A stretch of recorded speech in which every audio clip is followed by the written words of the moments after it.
ಸ್ನೇಹಿತರೆ, ಚರಿತ್ರೆ ಮತ್ತೊಂದು ವಿಡಿಯೋಗೆ ನಿಮಗೆಲ್ಲ ಪ್ರೀತಿಯ ಸ್ವಾಗತ.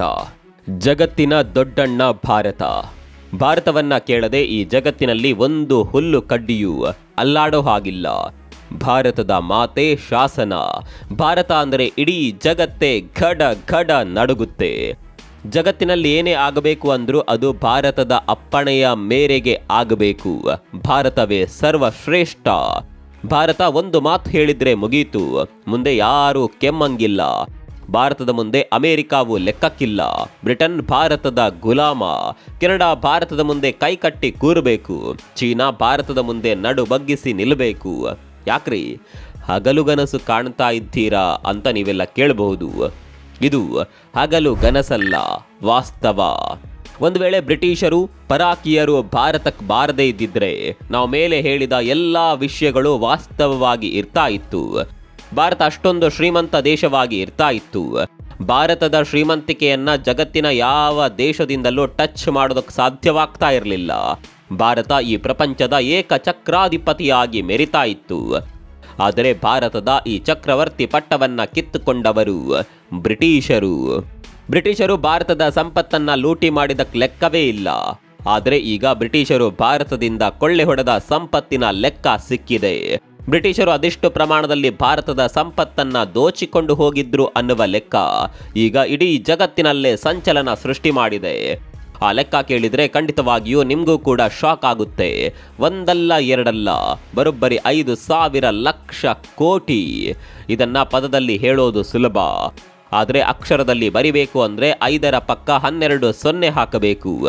ಜಸ್ಟ್ ಇಮ್ಯಾಜಿನ್ ಮಾಡಿಕೊಳ್ಳಿ, ಬ್ರಿಟಿಷರು ಭಾರತದಿಂದ ಅದೆಷ್ಟು ಪ್ರಮಾಣದ ಸಂಪತ್ತನ್ನ ಕೊಳ್ಳೆ ಹೊಡೆದಿರಬಹುದು.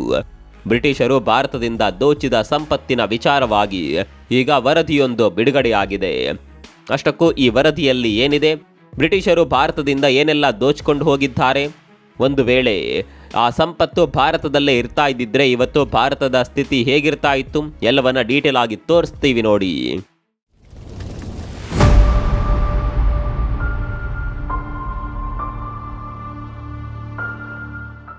ಭಾರತ ಜಗತ್ತಿನ ಶ್ರೀಮಂತ ದೇಶ.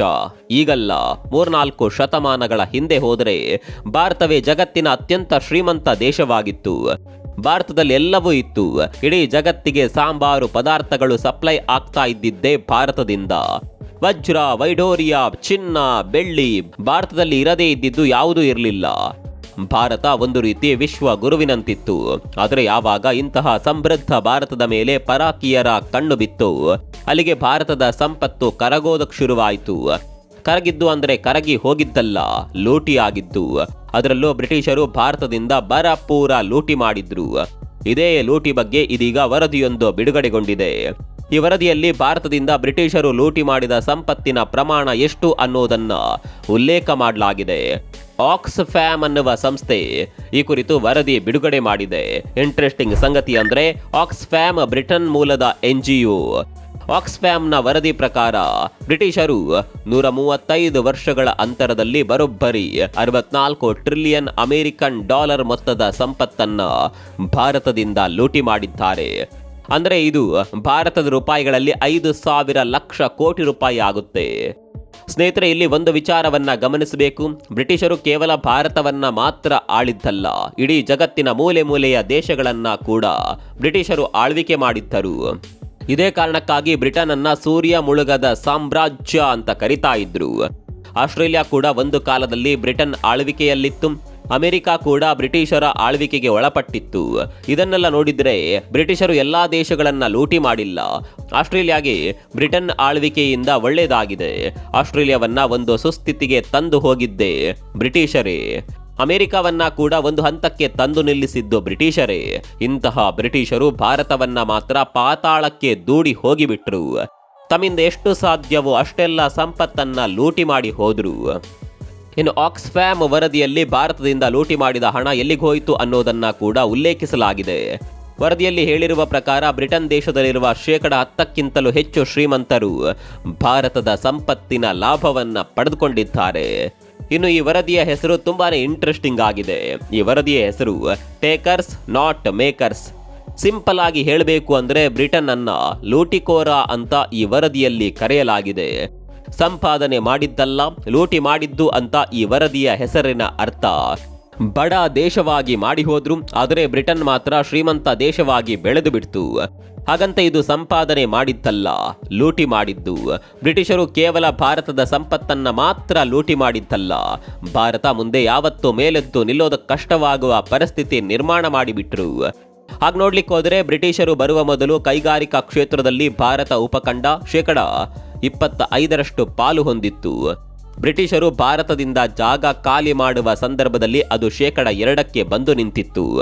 ಇನ್ನು ಸೈನ್ಯ ಶಕ್ತಿಯಲ್ಲೂ ಕೂಡ ಭಾರತ ತುಂಬಾನೇ ಬಲಿಷ್ಠವಾಗಿತ್ತು. ಬ್ರಿಟಿಷರು ಮೊದಲ ವಿಶ್ವಯುದ್ಧವನ್ನ ಎದುರಿಸಿದ್ದೇ ಭಾರತದ ಸೈನಿಕರನ್ನ ಬಳಸಿಕೊಂಡು ಅನ್ನೋದನ್ನ ಮರೆಯುವ ಹಾಗಿಲ್ಲ. ದುರಂತ ಅಂದ್ರೆ ಬ್ರಿಟಿಷರು ನಮ್ಮವರ ಮೇಲೆ ದಬ್ಬಾಳಿಕೆ ಮಾಡೋದಕ್ಕೆ ನಮ್ಮವರನ್ನೇ ಬಳಸಿಕೊಂಡ್ರು. ಎಲ್ಲಿಂದಲೋ ಬಂದು ನಮ್ಮವರನ್ನೇ ಗುಲಾಮಗಿರಿಗೆ ನೂಕಿಬಿಟ್ರು.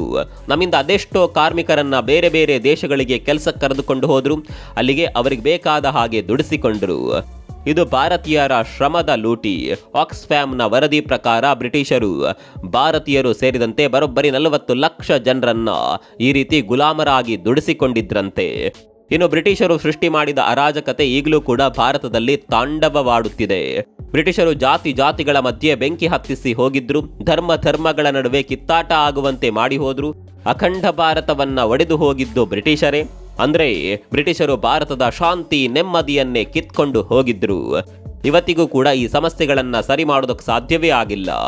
ಬ್ರಿಟಿಷರು ಭಾರತದಲ್ಲಿ ಅಧಿಕಾರ ಸ್ಥಾಪನೆ ಮಾಡೋದಕ್ಕೆ ಒಡೆದು ಆಳುವ ನೀತಿಯನ್ನ ಪರಿಚಯ ಮಾಡಿದ್ರು. ಇದೇ ಒಡೆದು ಆಳುವ ನೀತಿಯ ತಂತ್ರವನ್ನ ಬಳಸಿಕೊಂಡು ಭಾರತೀಯರ ಒಗ್ಗಟ್ಟನ್ನ ಬ್ರಿಟಿಷರು ಮುರಿದಿದ್ರು. ಒಂದ್ ವೇಳೆ ಅವತ್ತು ಬ್ರಿಟಿಷರ ವಿರುದ್ಧ ಒಗ್ಗಟ್ಟಿನ ಮಂತ್ರ ಜಪಿಸುತ್ತಿದ್ದಿದ್ರೆ ಬ್ರಿಟಿಷರು 150 ವರ್ಷ ಬಿಡಿ 10 ವರ್ಷ ಕೂಡ ಭಾರತದಲ್ಲಿ ಇರೋದಕ್ಕೆ ಸಾಧ್ಯವಾಗ್ತಾ ಇರಲಿಲ್ಲ. ಆಗಿನ ಸಂದರ್ಭದಲ್ಲಿ ಭಾರತದ ಸಾಮ್ರಾಜ್ಯಗಳು ಅಷ್ಟೊಂದು ಬಲಿಷ್ಠವಾಗಿದ್ದವು. ಆದರೆ ಬ್ರಿಟಿಷರಿಗೆ ಭಾರತದ ವೀಕ್ನೆಸ್ ಏನು ಅನ್ನೋದು ಚೆನ್ನಾಗಿಯೇ ಗೊತ್ತಿತ್ತು. ಇದೇ ವೀಕ್ನೆಸ್ ಅನ್ನ ಬಳಸಿಕೊಂಡು ಬ್ರಿಟಿಷರು ನಮ್ಮವರ ನಡುವೆ ಕಿತ್ತಾಟ ಆಗುವಂತೆ ಮಾಡಿಬಿಟ್ರು. ಬ್ರಿಟಿಷರಿಗೆ ಬಕೆಟ್ ಹಿಡಿದ ಕೆಲವರು ಭಾರತವನ್ನ ದುಸ್ಥಿತಿಗೆ ತಂದು ನಿಲ್ಲಿಸಿದ್ರು. ಇವತ್ತಿಗೂ ಕೂಡ ಪಶ್ಚಿಮದ ದೇಶಗಳು ಹಾಗೂ ದಕ್ಷಿಣದ ದೇಶಗಳ ನಡುವೆ ಅಜಗಜಾಂತರ ವ್ಯತ್ಯಾಸ ಇದೆ. ದೊಡ್ಡ ದೊಡ್ಡ ಕಂಪನಿಗಳು ಪಾಶ್ಚಿಮಾತ್ಯ ದೇಶಗಳ ಕೈಯಲ್ಲಿದೆ. ಅವರ ಕೈಯಲ್ಲೇ ಕಂಪನಿಗಳು ಇರೋದ್ರಿಂದ ನಮ್ಮವರನ್ನ ಒಂದು ರೀತಿ ಗುಲಾಮರಂತೆ ದುಡಿಸಿಕೊಳ್ತಾ ಇದ್ದಾರೆ. ಇದನ್ನ ಒಂದು ರೀತಿ ಡಿಜಿಟಲ್ ವಸಾಹತುಶಾಹಿ ಅಂದ್ರೂ ತಪ್ಪಾಗೋದಿಲ್ಲ. ನಾವು ಅಂದುಕೊಂಡಿದ್ದೇವೆ ಹಿಂದೆ ಮಾತ್ರ ಪಶ್ಚಿಮದ ದೇಶಗಳು ಲೂಟಿ ಮಾಡಿದ್ದು ಅಂತ, ಆದರೆ ಇವತ್ತಿಗೂ ಕೂಡ ಅವರು ನಮ್ಮನ್ನ ಲೂಟಿ ಮಾಡ್ತಾ ಇದ್ದಾರೆ. ಅವರ ಕಂಪನಿಯಲ್ಲಿ ನಮ್ಮನ್ನ ದುಡಿಸಿಕೊಳ್ತಾ ಇದ್ದಾರೆ. ಇದರಿಂದ ಹೆಚ್ಚು ಹಣ ಹೋಗೋದು ಆ ದೇಶಗಳಿಗೆ. ಅವರು ಮಾಡಿದ ಆ್ಯಪ್ಗಳನ್ನೆಲ್ಲ ನಾವೆಲ್ಲ ಬಳಕೆ ಮಾಡ್ತಾ ಇದ್ದೇವೆ. ಇದರಿಂದ ಕೂಡ ಲಾಭ ಆಗೋದು ಪಶ್ಚಿಮದ ದೇಶಗಳಿಗೆ.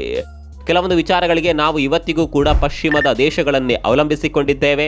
ಚೀನಾದ ರೀತಿ ನಾವು ಸ್ವಾವಲಂಬಿಗಳು ಆಗ್ಲೇ ಇಲ್ಲ. ಬ್ರಿಟಿಷರು ನಮ್ಮನ್ನ ಅವತ್ತು ಲೂಟಿ ಮಾಡಿದ್ದಕ್ಕೆ, ನಮ್ಮ ಮೇಲೆ ದೌರ್ಜನ್ಯ ಮಾಡಿದ್ದಕ್ಕೆ, ನಮ್ಮವರನ್ನ ಹತ್ಯೆ ಮಾಡಿದ್ದಕ್ಕೆ ಇಲ್ಲಿವರೆಗೂ ಕ್ಷಮೆ ಕೇಳಿಲ್ಲ. ಕ್ಷಮೆಯ ವಿಚಾರ ಬಂದಾಗ ಓಪನ್ ಆಗಿಯೇ ನಾವಂತೂ ಈ ವಿಚಾರದಲ್ಲಿ ಭಾರತದ ಮುಂದೆ ಕ್ಷಮೆ ಕೇಳೋದಿಲ್ಲ ಅಂತ ತುಂಬಾ ಸಲ ಬ್ರಿಟನ್ನ ಪ್ರಧಾನಿಗಳು ಓಪನ್ ಆಗಿಯೇ ಹೇಳಿದ್ದಿದೆ. ಇಷ್ಟೆಲ್ಲ ಇದ್ರೂ ನಾವು ಮಾತ್ರ ಬ್ರಿಟನ್ನ ಜೊತೆ ಉತ್ತಮ ಸಂಬಂಧವನ್ನೇ ಇಟ್ಕೊಂಡಿದ್ದೇವೆ. ಬ್ರಿಟನ್ನ ಕೋಲ್ಡ್ ಪ್ಲೇನಂತಹ ಬ್ಯಾಂಡ್ಗಳು ಭಾರತಕ್ಕೆ ಬಂದಾಗ ಟಿಕೆಟ್ ಎಷ್ಟೇ ಇದ್ರೂ ನಾವು ಕ್ಯೂನಲ್ಲಿ ನಿಂತು ಅವರ ಶೋಗಳನ್ನ ನೋಡ್ತೇವೆ. ಅದೇನೇ ಇರಲಿ, ಭಾರತೀಯರು ಯಾವತ್ತಿಗೂ ಕೂಡ ಬುದ್ಧಿ ಕಲಿಯೋದಿಲ್ಲ ಅನ್ಸುತ್ತೆ. ಕೊನೆಯದಾಗಿ ಮತ್ತೊಮ್ಮೆ ಲೆಕ್ಕ ಹೇಳ್ತೀವಿ ಕೇಳಿ. ಬ್ರಿಟಿಷರು ಭಾರತದಿಂದ ದೋಚಿದ್ದು 5,000 ಲಕ್ಷ ಕೋಟಿ. ಅವತ್ತು ಬ್ರಿಟಿಷರು ಲೂಟಿದ್ರು, ಇವತ್ತು ರಾಜಕಾರಣಿಗಳು ಅದನ್ನೇ ಮಾಡ್ತಾ ಇದ್ದಾರೆ ಅಷ್ಟೇ. ಈ ಬಗ್ಗೆ ನಿಮ್ಗೆ ಏನನ್ಸುತ್ತೆ ಕಾಮೆಂಟ್ ಮಾಡಿ.